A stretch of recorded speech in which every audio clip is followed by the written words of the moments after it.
Bonjour à tous, aujourd'hui on va parler de l'aigre-moine. Donc c'est la deuxième vidéo sur la série de vidéos qu'on va faire concernant les plantes qui ont des propriétés intéressantes, utiles, et que ce soit des propriétés médicinales ou autres. Et donc l'aigre-moine, comment on fait pour la reconnaître déjà dans un premier temps? L'aigre-moine, on va la reconnaître grâce à son système au niveau des feuilles qui se présentent comme ceci. Donc je vais vous mettre une photo pour que vous puissiez bien voir à quoi ça ressemble. Donc c'est une tige où on va avoir des feuilles opposées et une feuille aussi au bout de cette tige. Et surtout, l'élément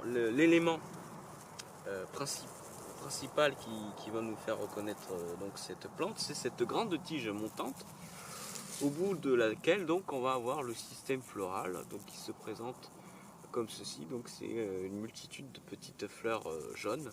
Pareil, je vous mettrai une photo. Une multitude de petites fleurs jaunes. Autre élément qui peuvent vous indiquer que vous avez une présence d'aigre-moine pas très loin de chez vous, c'est si vous avez des animaux de compagnie, chiens, chats, et que ces animaux-là ont l'habitude de se promener un peu dans les zones pas trop tendues ou pas trop fauchées, ou donc des zones de hautes herbes. Quand ils reviennent, souvent ils ont des graines accrochées sur eux, et souvent, assez souvent, ils vont avoir donc des graines d'aigre-moine.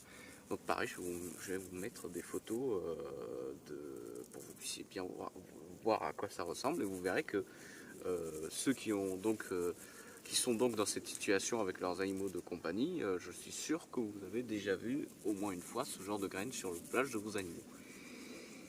Donc pour en venir aux propriétés, donc ça va être surtout des propriétés médicinales pour traiter divers problèmes de santé. Donc ça va être une plante qui va être surtout utilisée sous forme de décoction ou d'infusion.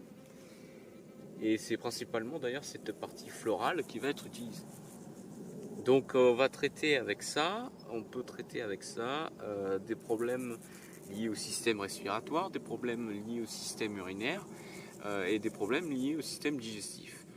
On peut s'en servir aussi pour soulager des problèmes hémorroïdiques, donc tout ce qui concerne les hémorroïdes ou autres. Donc, comme vous pouvez le voir, c'est une plante médicinale assez polyvalente, c'est-à-dire qu'elle peut traiter beaucoup de choses finalement. Donc c'est une plante qui peut être utile.